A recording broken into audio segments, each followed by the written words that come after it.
Afternoon to everyone. Good afternoon. Has everyone been able to sign on? Yes. All right, so we haven't heard anyone respond negatively saying they have not. But again, it is 3 o'clock. At this time, I am calling the meeting to order. As we all know, there's no actions that are ever taken. This is the work session in preparation for tomorrow. Do want to remind everyone, if your phones are not on silence, please do so at this time. And also, again, before we get into the gist of the work session, I do want to thank Mr. Hunter and his staff and Mike for being able for us to be nimble and quick to be able to adjust with our teleconference meeting. As I stated the last time, we have a lot to be proud of in our community and city from the technology standpoint, and we certainly thank God for that. So with that said, the meeting is called to order. And at this time, I'd like to call on Councilman Bailey to lead us with the invocation. Councilman Bailey. Everybody can hear me? Yes, sir. Okay. If you bow your heads, please, let's go to the Lord in prayer. Dear most gracious, loving Heavenly Father, we thank you for these times. We thank you for these times together. We thank you for these troubling times. We need to learn that we're not in this by ourselves. We're all in this together as a city, a community, a state, a nation, and a world. These times are different than anything we've ever experienced. We need your gracious blessing to help see us through a conclusion with this COVID-19. But today, please see us through this meeting and help us get through with the city at heart, our community at heart, and pure hearts and clean minds by the council members. I'd like to thank you for keeping all the city employees safe, keeping most people in our community safe, Lord. We know that we're not in control of anything, and it's times of this nature to let us realize we're not in control.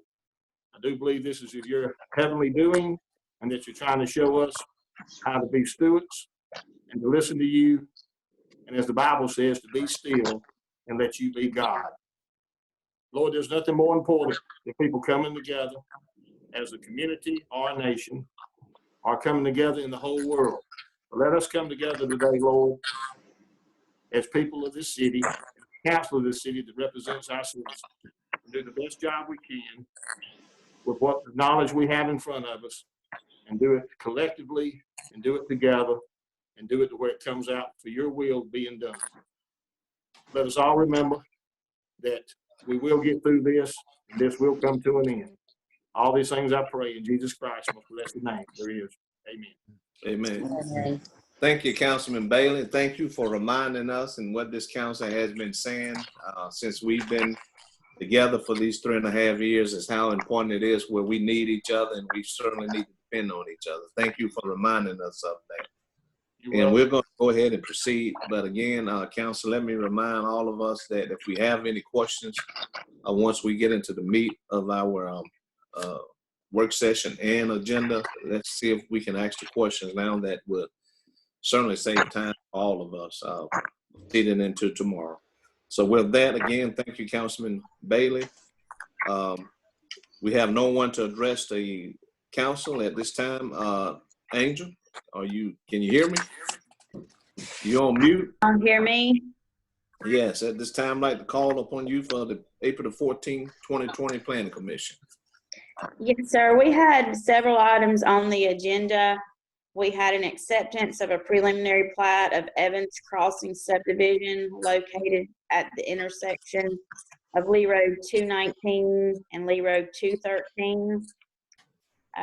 This was just up for acceptance. It's just in the planning jurisdiction. A portion of it, most of it is located in our utility jurisdiction, so we will be serving those lots, and we are trying to get an agreement, or the developer is trying to get an agreement with Smith's Water and Sewer to allow us to serve the 5 additional lots that are in their jurisdiction. But all of that information will be handled prior to the Planning Commission approving the plat at the next meeting. Then we had an acceptance of an ordinance amending Chapter 19, signs and outdoor advertising political signs. That's something Gil may want to touch on. They did approve that for acceptance, and it will be up for public hearing and approval at the next meeting. Gil, did you want to go over what that information was? Yes, Angel, can y'all hear me? Yes, Yes. sir. That's fine. Okay. You can't put political signs out prior to 30 days before the election. The signs cannot be on the right of way. Sign size is 32 square feet, which is a 4x8. And that's about it. And they got to be removed 7 days after the election. If there's a runoff, things just kind of start over. Gil, let me ask you this. Yes, sir. It just, you're referring to the city, the municipality, not the county and county school board. You're not referring to that. This will only affect the city limits. Okay. All right. And, Thank you. and we do have school board elections, so we're going to have a lot of new candidates, and this is going to help us kind of keep our city clean. Okay. Thank you. Yes, sir. Question Thank for you. Gil, Yes, sir. I know you don't hear a lot of questions from me about a lot of things over the years. 30 days prior to the election, is that 30 days from the date Eddie sets the election? Is that at that time, like if he called for an election on, say, July the 1st, and the election's not till what, the third Tuesday in August? Is that from when he calls the election, the mayor sets the election, or is that 30 days from the election in August? The 30 days from the election in August. Okay, so he can call for the election and nobody knows who's running or who ain't running with signs. I mean, that's my question, that's why I was That's asking. right. Yeah, 30 days before the election, a candidate can put signs out. Okay, all right. I have one other question. Can you put sign on your private property? If you have private property, let's say for instance, in my yard or something like that, I can put my own sign out there in my yard or my Absolutely. neighbor yard. Absolutely. Yes. That's the idea behind political signs. You knock on the doors, talk to Yeah. the people, get permission to put it on private property. Yes, okay. Now you can do that before the 30 days or? No, 30 no, days still no. too late? 30 days before the election, you can put your signs up. Okay, so no signs until 30 days before the election, private or anywhere. Right. I mean, they're not allowed on the right-of-way, period. Right, that's right. I was gonna say, you can't put them on the right of way anyway. Right, Right. that'd be on private property. Mm-hmm. But 30 No. days out, that's school board and council, mayor, or whatever. Yes. No, what I was asking Gil is this. It's like, for instance, my yard out there, I can put my own sign in the middle of my yard, not on the city property or anything like that. That's what I was referring to. Or my neighbor in the center of their yard, not on the city property. 30 days before the election. The 30 Okay. days still apply no matter what he's saying. No matter what, okay. Is that correct, Okay. Gil? That is correct. 30 days takes precedence over private places or right-of-ways or anything. Correct. Okay, gotcha. Thank you. Thank you. Okay. Okay, the next item on the agenda, we had an acceptance of an agreement between Phenix City and Lee County to clarify the review and approval process in the municipal jurisdiction of the city of Phenix City. This was actually based on a law that was passed in 2012, Act 2012-97. Yeah. Essentially made it where the county subdivision regulations applied within our planning jurisdiction unless the municipality and the county had an agreement to allow the municipal regulations to apply in the planning jurisdiction. So we're really not changing anything that we've been doing. It's just that once this law was passed and Lee County, I think, has started doing more due diligence, they decided that we needed to have an agreement in place that allows Phenix City to impose our regulations in Lee County in our planning jurisdiction. And it allows us to plan what type of developments are going to be out in our planning jurisdiction. And the city has control of the bonds and everything. So it's what we're doing now currently, but now it will be on paper in an assigned agreement. The attorneys, Mr. Graham and Mr. McCoon, have both looked over it. This will need to be approved by Planning Commission and Council at a later meeting and by the Lee County Commission. This was accepted by Planning Commission at this last meeting. Okay, Angel, Jimmy, wasn't something signed back in April the 14th, 2008 for some type of agreement with Lee County?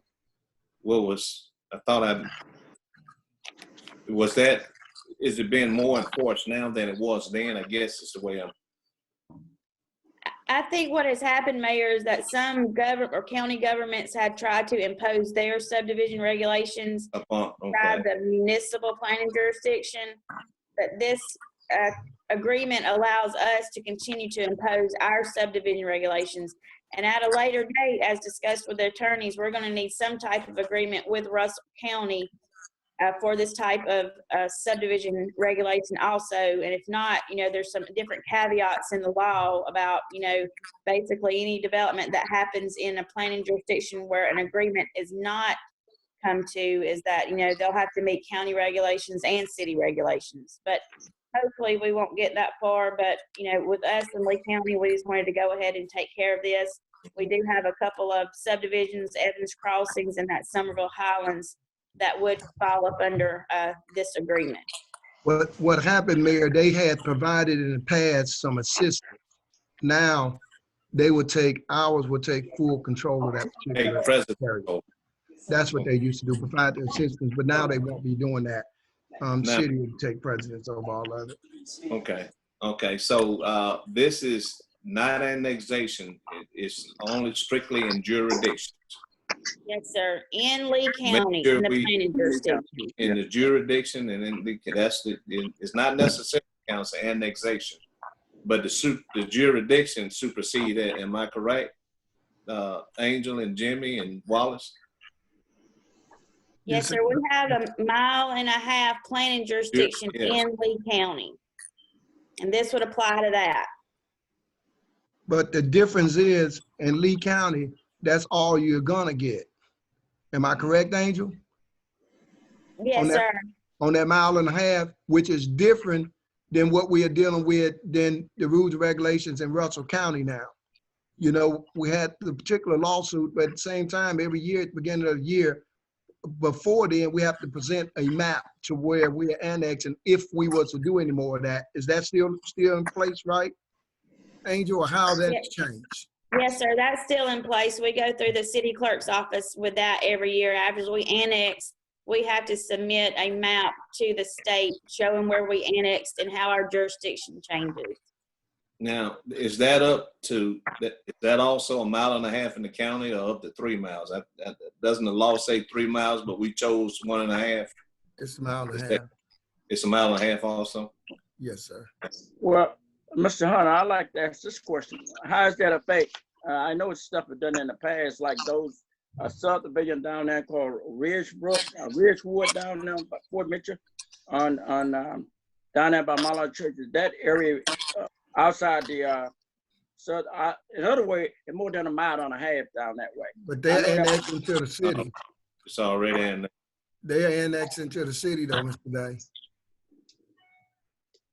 But I understand that, but it's more than 1.5 miles from.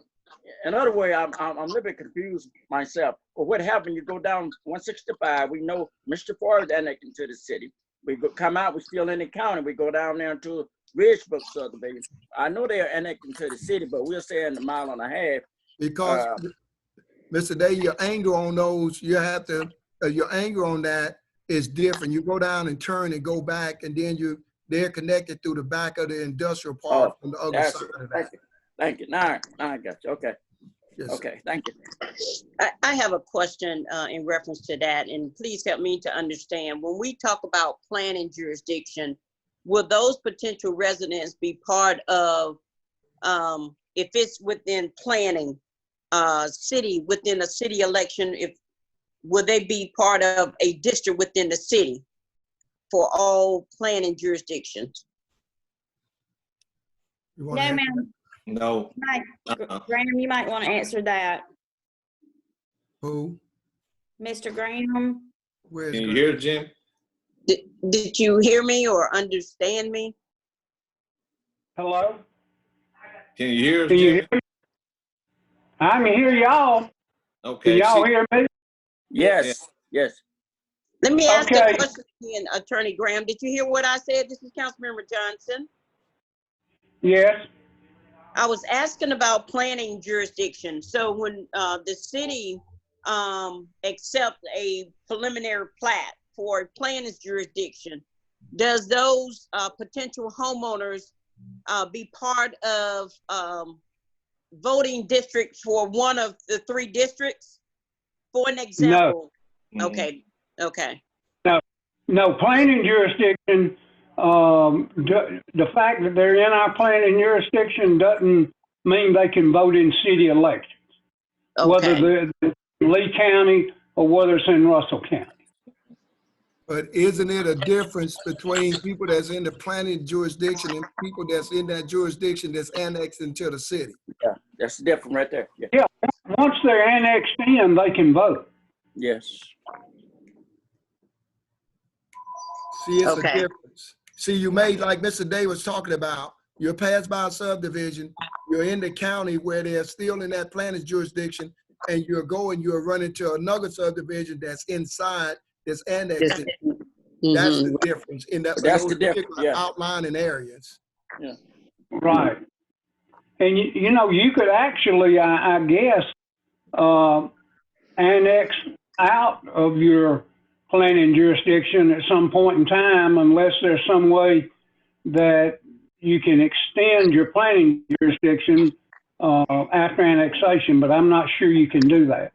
We're not doing that. Hey, Couple Okay, of questions. another question, Council? Yeah, I've got 2. As the city limit changes, if something was to be annexed in, your 1.5 mile extends from that point out. Yes, sir. Okay.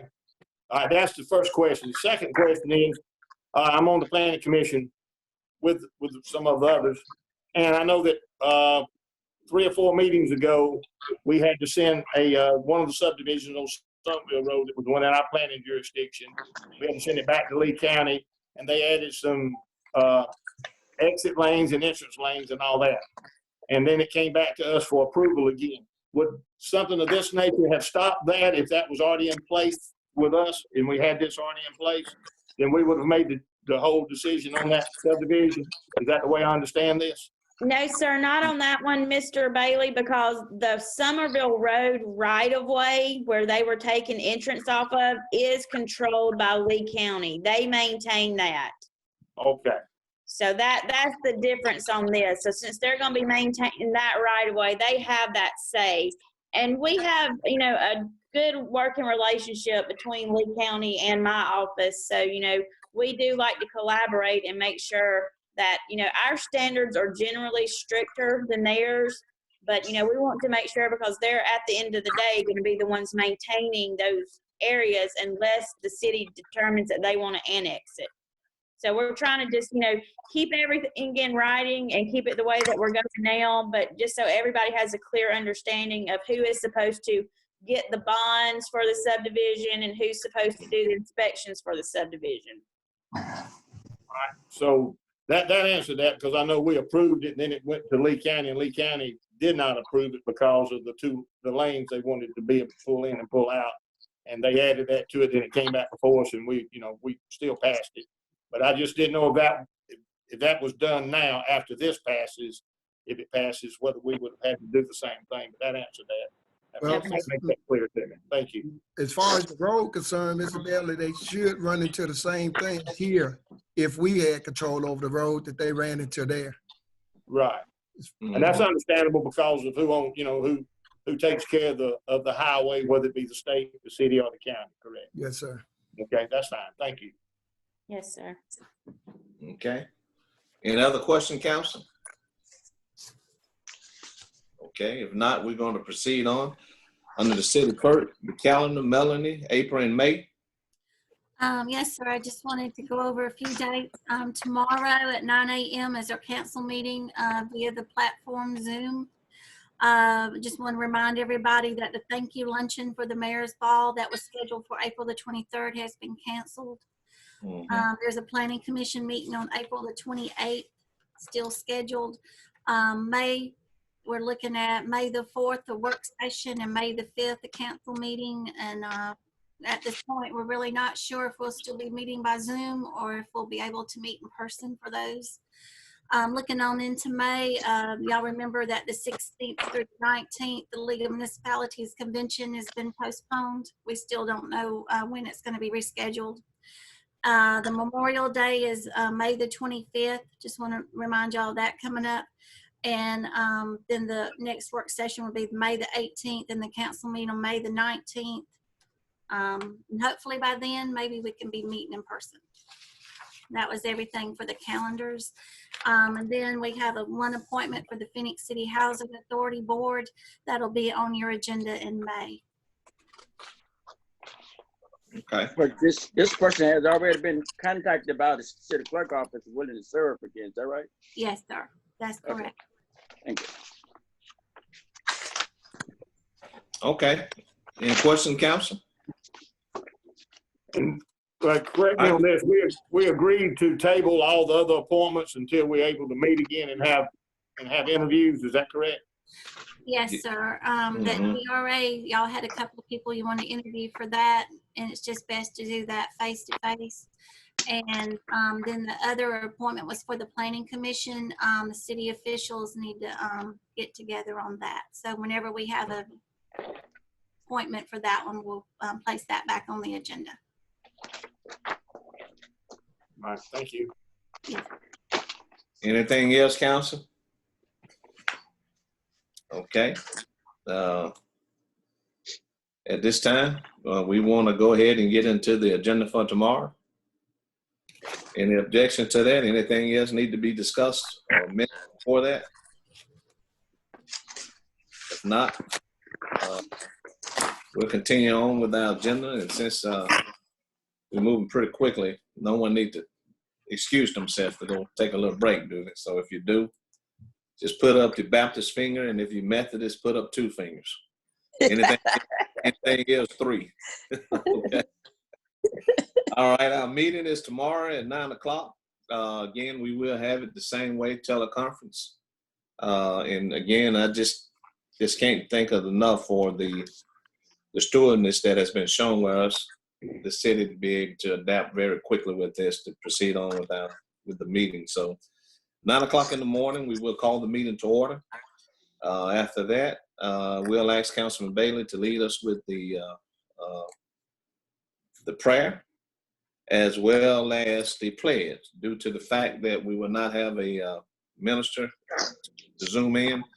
So Councilman Bailey, you would do the invocation as well as the pledge, okay? That'll be fine. That's fine. All right. And then on the presentations and proclamation, we do have 2. But let me say this before I read these, is that the governor did send down that we really do not have to read proclamation if it's something not essential. But I think the best thing for us to go over and beyond, due to the nature of these 2 proclamations, the donating for life as well as sexual assault, we are going to read those. However, if we did not, it could not, should not be held against us. But we just want to just continue to do the right thing. And Melanie will read those. The persons who would normally show up knows this. They are very grateful and thankful that we are. I will say, I believe they will watch it live stream, but it's important that we do this because of the nature of these 2 proclamations, but also just to, let people see that we do take this very seriously. So we will ask the clerk to read those. Proclamation recognizing April as National Donate Life Month. And then also read the proclamation recognizing Sexual Assault Awareness Month. Again, we don't have to do this, but it's just the right thing to do. It's important. So any objection to that, council? No, I agree. I agree. Okay. Proceeding on under the city clerk, the approval of the regular scheduled meeting minutes. All was in attendance. So we will ask the pleasure of the council, we take those in one vote. That is the April the 6th work session, as well as the April the 7th council meeting. And so it's the pleasure of the council. we'll take those in one vote due to the fact that we were all zoomed in. Can you put an ED at Zoom? Yeah, So Zoom. Yeah. we will ask for one vote on that, okay? Okay, Is that okay? that's Yeah. fine. Yes. So we were all zoomed in. Proceeding on under the city council, unfinished business, if there's anything maybe thinking of or thought of between here and there, that would be the time to do so. If not, we'll proceed on into the resolutions and on administration. The first one on administration is a resolution in reference to authorizing the mayor and the city manager to enter into agreement with Goodwin Mills and Kaywood Incorporation to improve ADA and pedestrian accessibility, along 14th Street between 5th Avenue and Broad Street in an amount of $64,076.03. So I will ask the clerk to read that, and after her reading, I will ask for a motion in a second. Is there any comments or discussion, council, or questions? We want to try to get all the questions out today. Yes, I have one. So on last council meeting, we ratified one very similar to this with Earthscapes, I think it was. And now we're doing another one with Goodwin Mills and Kaywood Incorporated for an additional $64,000. I think the last one was $425,000 and some change. So can you someone explain why we got another one doing pretty much the same thing along 14th and 5th? Yes, ma'am. The one that we approved or ratified at the last meeting was the contractor who's going to actually be doing the construction work. But since this is an ALDOT project, they require construction, engineering, and inspection services.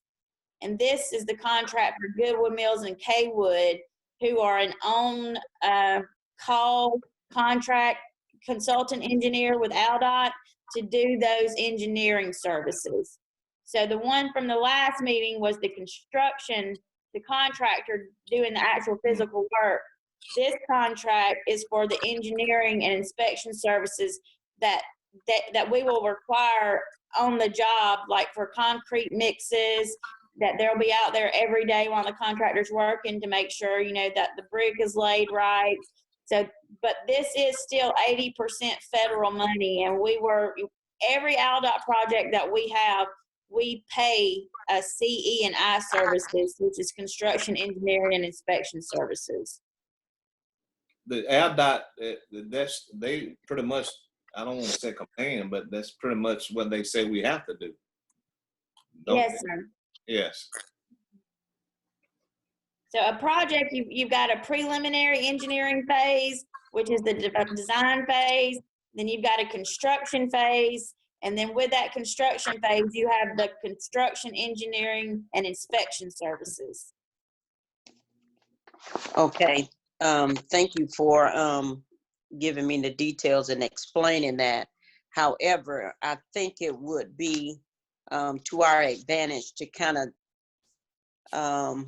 go over this again on tomorrow, just to make sure, you know, our citizens know.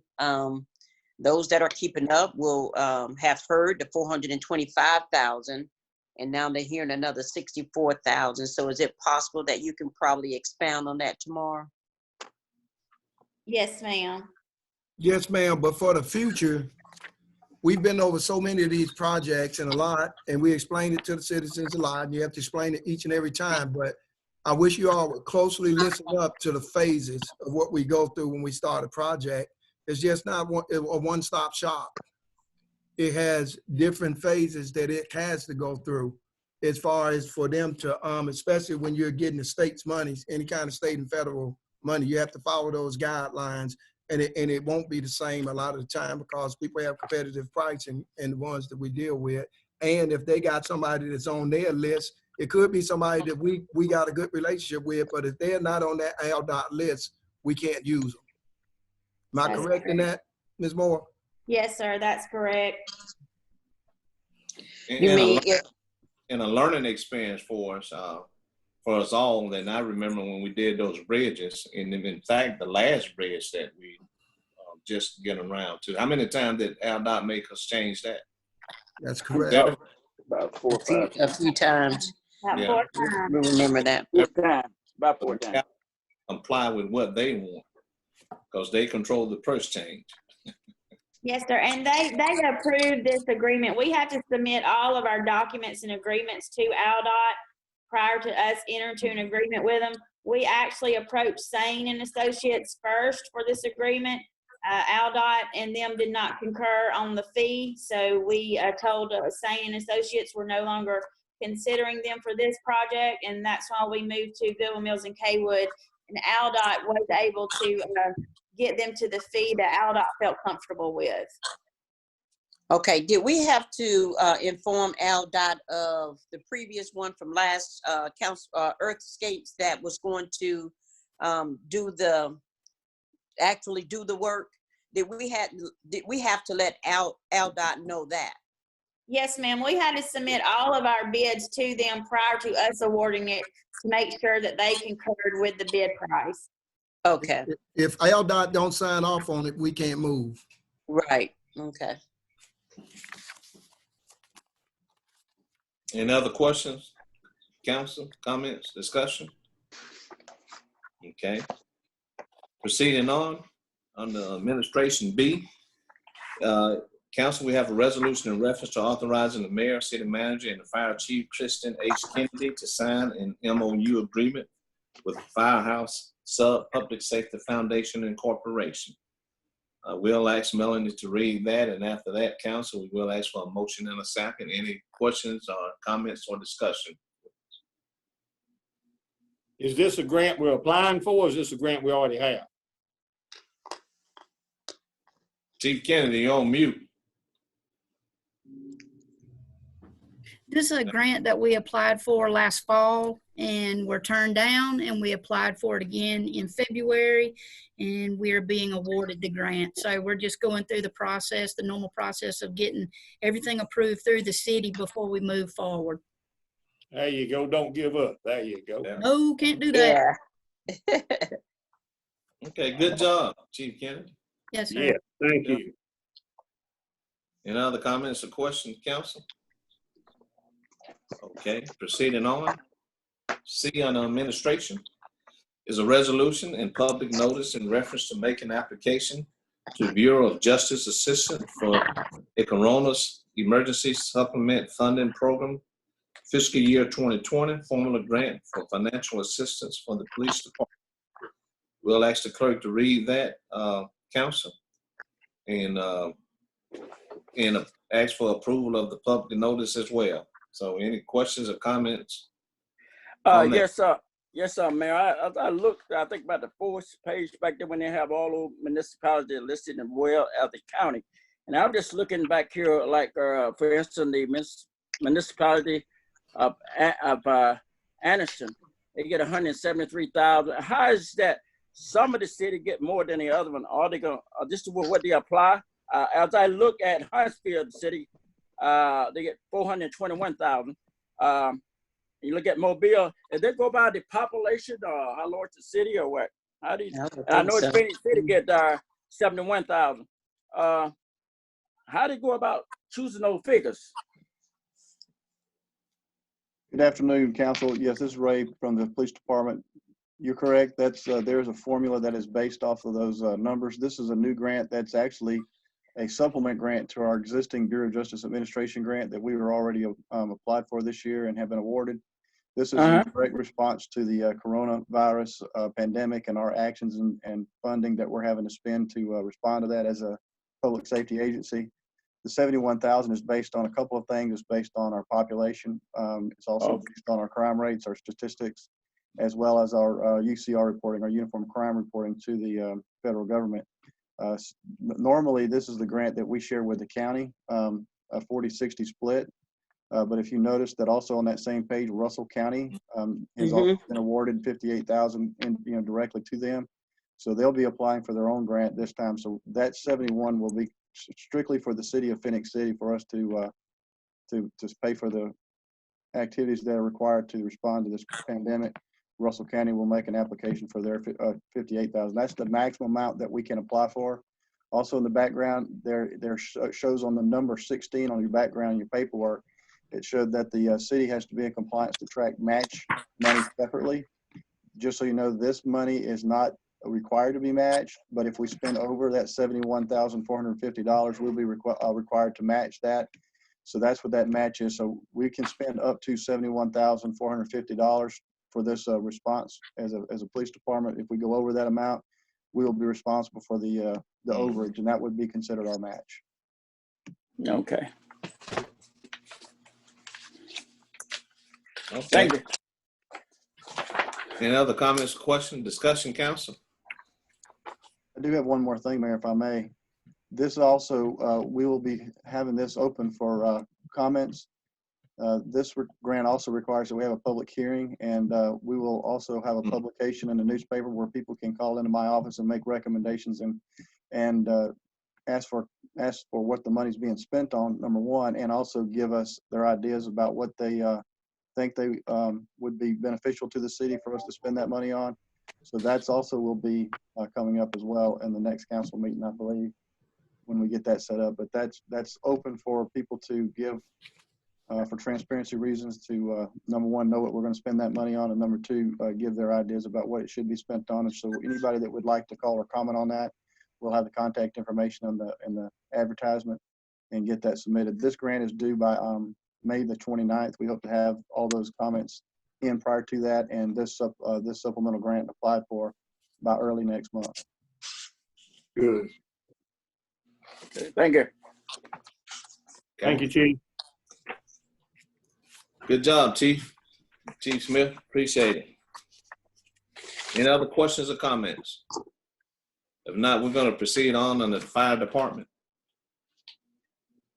And the first one on the fire department is a resolution in reference to purchasing one Homotra. And we did have a consensus. We all met down here and put our heads together, excluding the city manager.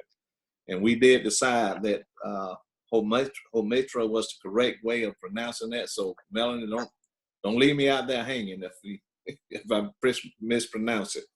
But it's a resolution in reference to purchasing one Homotra SR20 PC2 gasoline power unit, one Homotra CU 5160 combination 2, and two Homotra 32-foot hydraulic hoses for fire rescue service in engine 1 from NAFCO in an amount not to exceed $15,022. So we will ask the clerk to read that, and after that, council, we will ask for a motion and a second for approval.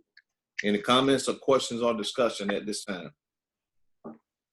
For a lay person like myself, is this basically just the jaws of life type thing that you see? Yes, sir. Okay. Yes, it's Well, just it's not her product. It's called Homatro. okay. What is it? Homatro. Okay. Homatro. Homatro? Yes, sir. Okay, what did I say? I can't remember. Homatro. Homatro? Yes, sir. Okay. All right. Tomato. It's just a different brand is all. Yes, sir. Like Ma, huh? Oh, Okay. yes. Well, the consensus was wrong, Melanie. It don't matter what you call it as long as you vote for it. And use it to get me out of that car if I have an accident. That's right. That's right. Any comments, questions, or discussion? You can call it tomato or tomato. It doesn't matter. That's right. It's still As long as it amazing. works. That's right. Any other comments, questions, or discussion? Next on the fire department is the resolution in reference to purchasing of two Homotra SR20 PC2 gasoline unit power units, two Homotra CU 5160 combination 2s, and two Homotra's 32-foot hydraulic hoses for fire rescue service in engine 3 and engine 4 from NAFCO in an amount not to exceed $30,837. And we'll ask the clerk to read that, and we'll ask for a motion in a second after the reading of this resolution. Any comments, questions, or discussion, council? So that's for the both of the hoses, right? The $32,837. That's for the both of them, right? Well, what it is, Mayor and Council, so you know, this is a very competitive grant that I had applied for 2 years in a row at the federal level and was never able to achieve the grant. So The first resolution, that equipment is going to be bought for engine 1 to replace the current equipment that we have dated between 1998 and 2007. Okay. That equipment is going to be paid out of tobacco tax, and it's going on engine 1. The next resolution, those 2 sets of equipment are going on 3 and 4 to replace those sets, and they're going to be paid out of red light camera money. So the total of 3, not 2. It's a Total total of 3 sets. Okay. All right. Thank you. Any other comments or questions or discussion? Okay, proceeding on the Utilities Department. We have a resolution in reference to accepting a proposal from Constantine Engineering Incorporation and authorizing and directing the mayor and city manager to sign task order 23 for the proposed professional engineering services for the wastewater treatment plant upgrades in an amount not to exceed $675,000. We'll ask the clerk to read that, and we'll ask for a motion in a second for approval. Council, are there any questions, discussions, or comments, and basically any questions?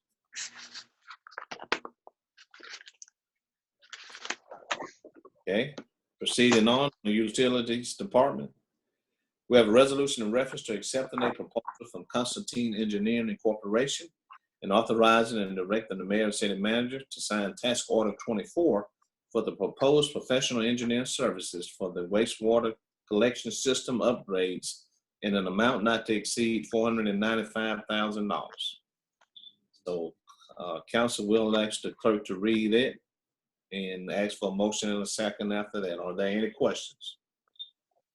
Just one question. Are these upgrades, are they something that we try to keep up with, or ADM has told us to do these? How do we know which ones we have to do? You ready, Steve? Steve Smith, are You you there? muted. You're on mute, Steve. Steve, are you there? Can y'all hear me? Yes, sir. Yeah. Okay, yeah, I have to do the vocal by phone. The first one was the wastewater treatment plant. That's where we're upgrading the plant from just the growth in the area.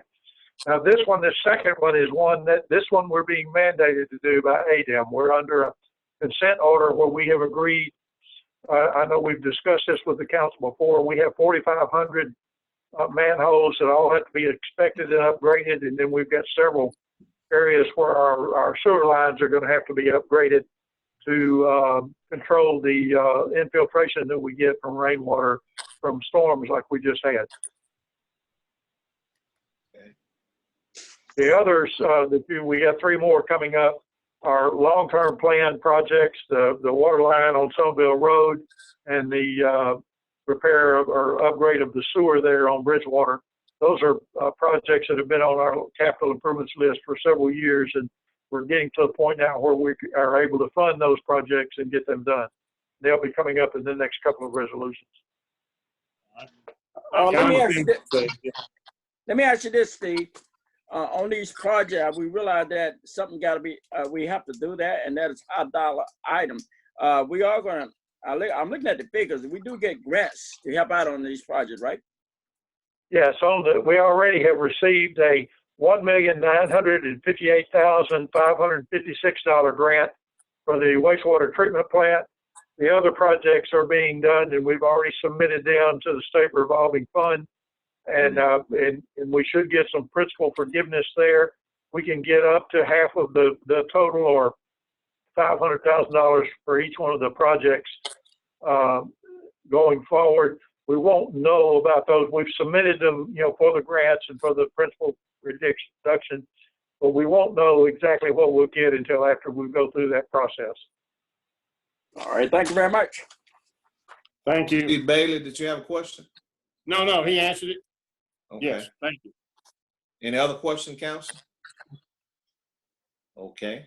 Proceeding on the Utilities Department C is a resolution in reference to accepting a proposal from Constantine Engineering Incorporation and authorizing and directing the mayor and city manager to sign task order 25 for the proposed professional engineering services for Bridgewater Drive sewer updates in an amount not to exceed $130,000. Council will ask the clerk to read that, and after the reading, we'll ask for a motion and a second. Are any questions on this or comments or discussion? Okay.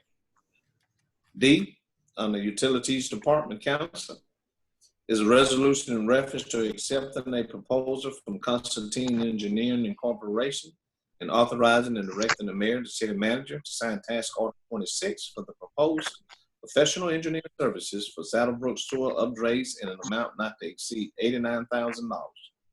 And we'll ask the clerk to read that and ask for a motion and a second afterwards. Any questions, council? Comments or discussion on this? What are the upgrades on Saddlebrook? What we're planning on doing is taking the Saddlebrook lift station out of service and converting that to a gravity line that would flow south to a gravity line on the other side of Explorer Drive. We're working on now, we've got to cross the school property to do that, and we've already approached them and discussed it with them, and they're on board with getting an easement. And then there's some private property that we've got to cross, and we're working with those properties to get easements across that property such that we can gravity feed that line, and that will enable us to take that Saddlebrook lift station out of service. Okay, good. Thank you. Okay. Any other question, council? And then also the last one on the Utility Department, council, is a resolution in reference to accepting a proposal from Constantine Engineering Incorporation and authorizing and directing the mayor, the city manager, to sign task order 27 for the proposed professional engineering services for Summerfield Road water main extension in an amount not to exceed $180,000. Council, after the clerk read that resolution, we'll ask for a motion and a second to approve. And at this time, are there any questions, comments, or discussion? All right, again, this is the water main line that's going out to Glenwood. Yes, sir. All of these projects are, except for the Saddlebrook one, which has fairly recently come up, are long-term plan capital projects that we've had on our list to do over the last several years.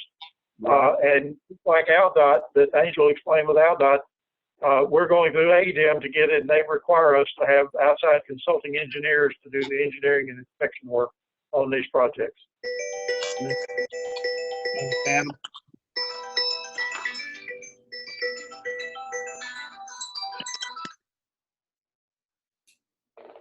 Did you hear him, Steve Bailey? Yes, I did. Yeah. Okay. Thank you. Any other comments or questions? All right, council, proceeding on an ordinance. This is a second reading. It's an ordinance to amend the Code of Ordinance of the City of Phenix City, Alabama, Chapter 22, Election, Section 22-1A1, Districts of the City, Voting Places, District 1, change voting place. We had the first reading on the second, and that because of that, won't ask the clerk to reread it. We'll call for the motion in a second. Okay, council?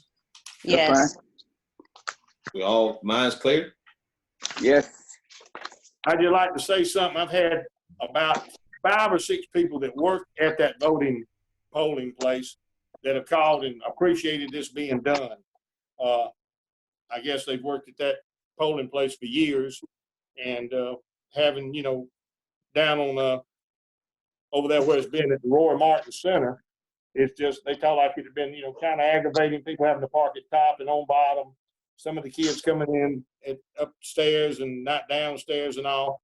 And I just want to say every one of them that worked there that has called me was appreciative of this being moved and said it should be a whole lot better for everybody, and they appreciate it. So I just want to pass that on and tell you that the poll workers there are thankful that, the city did this.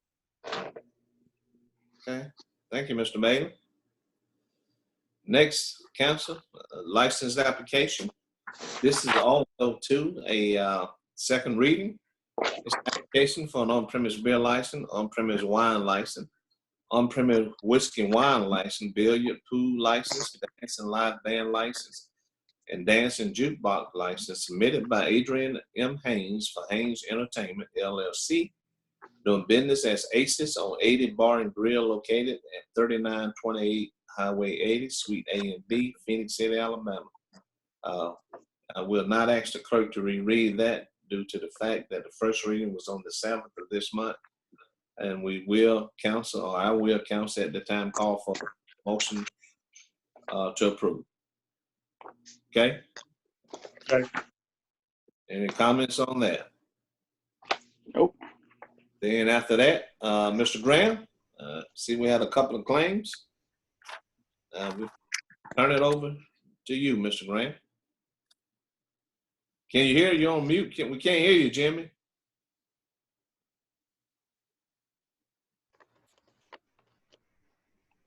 Jimmy. No, he asked. Can you hear me? Yeah, Yes. we can now. Yes. Okay. All right, the first claim is filed by Michael Scavone. He lives at 4603 South Tillery Drive, Phenix City, Alabama. Date of the incident was 3/18/20. Location was Opelika Road, Dobbs Drive intersection. He was involved in a automobile accident with one of our city vehicles. You've got Chief Smith memorandum, and also you've got photographs and a copy of the accident report. He submitted 3 claims, the lowest being $6,498.45. I recommend payment of that claim in the amount that I've said, and we were at fault in the accident based on the investigation. Okay. Council, we'll ask for a motion for that recommendation in a second. Mr. Graham, the next one.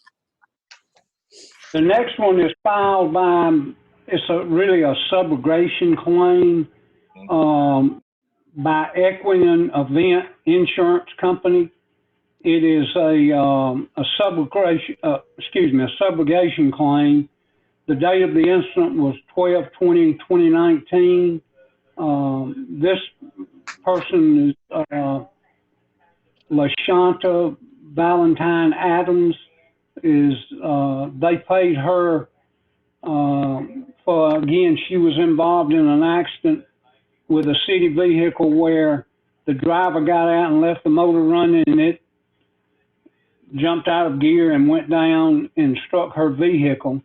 I guess the value of the vehicle was less than it would take to repair it, so they totaled it. And the subrogation demands for $5,210.46.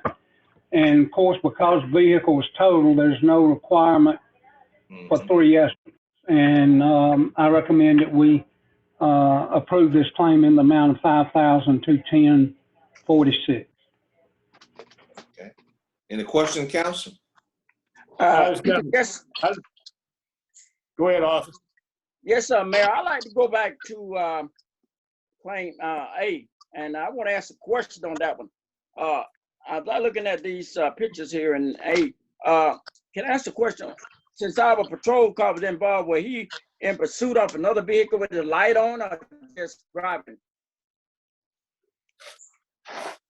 Chief Smith. You want me to answer that, Jimmy? Yeah, if you don't mind, Chief. Yes, he was responding to a call, had his lights and siren on, but I think we've had this discussion come up before. Just because he has his lights and siren on, he still has to exercise due caution when going through the intersection. The driver didn't apparently notice him or see him, even though he had his lights and siren on, and that's when the accident happened. So he was going against a red light, trying to get through the intersection to go to a call. That's how it occurred. All right, thank you, sir. Mm-hmm. I got one on the second one, just a couple of questions. Why did our employee get out of that truck with it running? Any idea? No. No way to answer that, Mr. Bailey. I know he's just in a hurry right there at Christmas. Number 2, I noticed that he said he got out of the parking space and he ran to the bank, but he parked in a handicap parking space according to this. It's some things we had to take care of in HR with that. That's why I was headed to. Right. Yes, sir. We found out that I can say this, that employee no longer works here. And they had surveillance cameras that we got some mixed up stories from that. And that's mostly what I can say about that. But Well, that's fine. it That's was why I was careless. happy with that. It was carelessness, what it was. Right. Yes. I know we're responsible because he works for the city, but you know, that sometimes lessons have to be known what other people won't do the same thing. Right. Mr. Hunt, I'm glad that's a great segue. Because what you just said, you know, how you said you had to get the HR department involved. That's the process that we need to follow and we have to follow. And so, again, I just want to appreciate you that I've been on that side, you know, been on several boards, and I have experienced, and that's why you all probably have heard me say I never attend meetings without an attorney. I had some bad experience with that. And also, I've had experiences where you don't follow the process, particularly for us getting involved with the HR and things that the city manager who handles the day-to-day operation. Let me tell you, it can come up and bite us if we're not following that, because the charter states that it's not on our side. So I'm glad that to hear you say that, Mr. Hunter.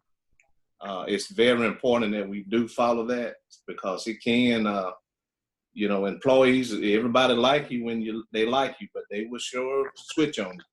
If you don't follow those processes, they gonna have you right where they want. And you know, our job is to make sure we mitigate as much litigation as we can against this city, and because we're stewards of the money. So I'm glad to hear that, city manager. Well, what we have, Mayor, a lot of the time, people don't respect cameras now.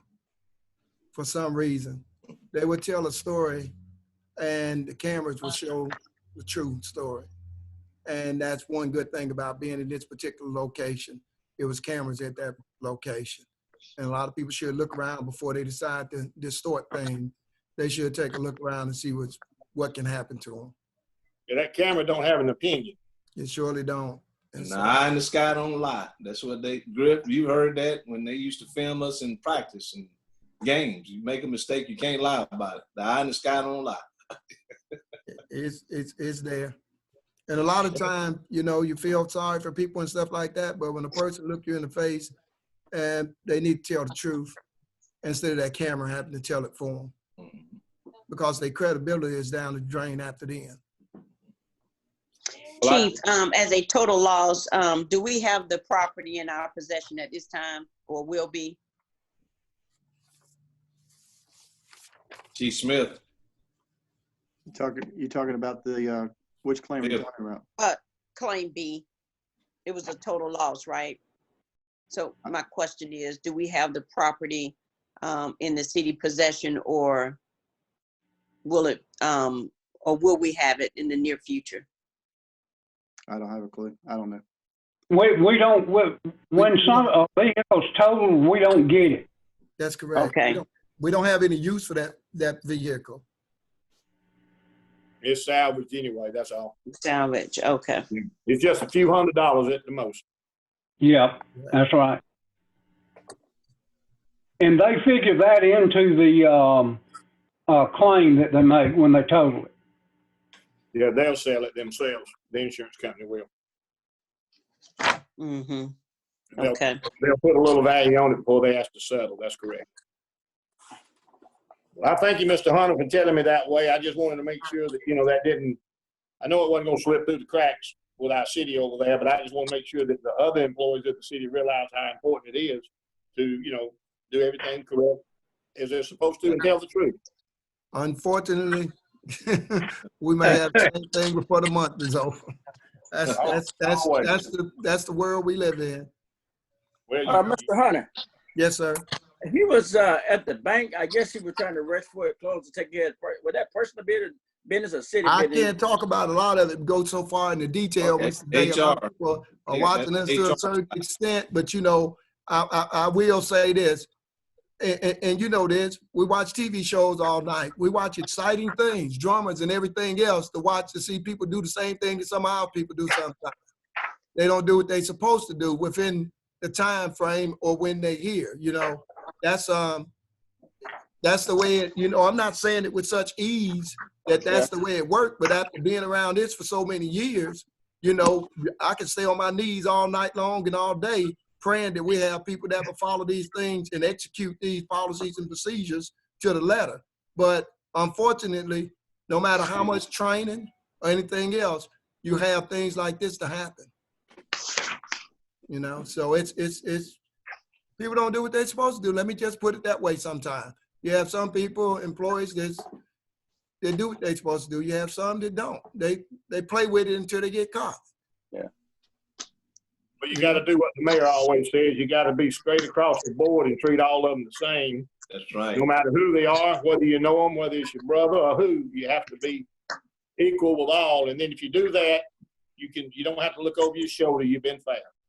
You know, Mr. Bailey, a lot of times telling people dealing with HR and dealing with these department heads and being consistent, that's what we've tried to do. And we've tried to make sure that that's drilled into employees. Even people on the outside that try to interfere sometimes, they say, well, why couldn't you handle this in a different way? Well, you can't, because the same person that did the same thing before, and the attorney will tell you that, could come back at that particular time and say this is unjust and unfair treatment.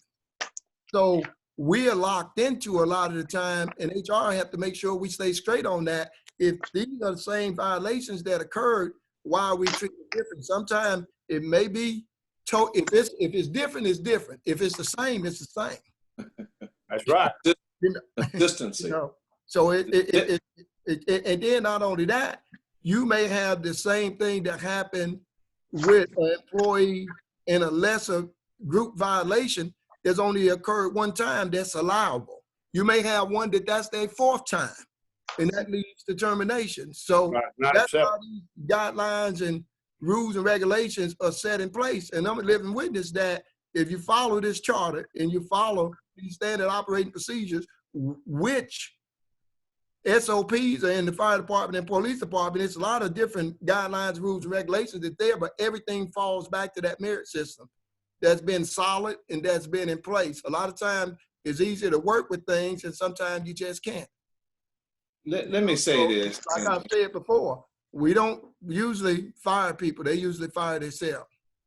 Let me say this. And Steve, I appreciate you bringing that up for us being consistent in our action. It doesn't matter who it is right or wrong. You know, we all know how a crooked line looks when we see one, because we know how a straight one looks. Let me share this, and I know y'all probably get bored of this and tired of this, but you know, I was on the school board once, and my mom was very ill, stayed in the hospital 30 days.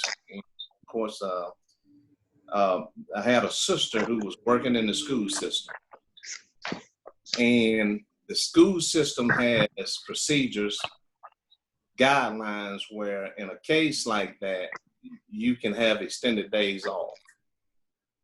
But what happened, she had got in clique with the principal who the school system didn't keep. Found out she missed all those days, rightfully so, staying with my mother and my other siblings and the girls rotating. And found out that that principal was falsifying things. And when it came to the board, which I was on, and the board, they almost fainted when I said what I said when it was brought to the attention of what took place. And I told the board at that time, my sister, she needs to be fired, simply because there's processes in places that the school system have in place. I say that to say this. There are systems in place that this city has that will keep us out of trouble, that will mitigate our losses. And regardless of who it is, mean, who, it doesn't matter. If it doesn't fit, then there's other places they have to be. And that goes for any of us. To me, it's just really that simple. But I appreciate the point where you said, city manager, where you got the HR involved, because our charter states that, and we appreciate you doing that. Well, Mayor, what it is, our system is, it's got self-checking put in place, because HR is informed about things. We also inform our city attorneys, but the merit system is in the favor of the employee. It gives them multiple times to be retrained, give them sufficient amount of time for corrected behavior and everything else. It works for them. If they learn that merit system and follow that merit system, it's very easy to work here. Follow the process. That's all they have to do. It's a lot of people that have and been very successful at it. Okay. Thank you. Just got to sometimes ask for forgiveness when you know you were wrong, admit you were wrong, and ask for forgiveness. It's easy. That's the same thing, even in dealing with a lot of people ask about the zero tolerance and drugs. I don't know who's on drugs here right now, but if that person, we know you shouldn't be on drugs here, but if that person was to walk into HR right now and say, I've been on drugs the past 3 months, nobody's here noticed it, nobody knows that, guess what? We have to work with those people to try to correct that. But if that person go and test it and had done that, that's zero at that particular point. That's right. That's right. Just be Because honest you and never know what straightforward. a person going through or what's here. So it is system in place to help people that want to be helped. Okay. Thank you all. Anything else? 9 o'clock in the morning. Anything that we missed? Melanie, anything that I missed or anything that we missed, Council? Can I say one more thing, Mayor? I Yes, forgot sir. this. I talked with Representative Blackshear today, former councilman, today, and he had a call and had a talk with the governor. And he said next week, he believes she will be making a statement and coming out some things that, everybody's talking about trying to open cities back up, municipalities, larger cities, small cities, but nothing has happened right now. But she's gonna go on and give us instructions to what's gonna happen in the future next week. That's what he basically told me today. Okay. Anything else? If not, Council, looking forward to seeing everyone in the morning, even though we can't touch and feel each other, but we need to stay connected by heart and love. So with that, we stand adjourned.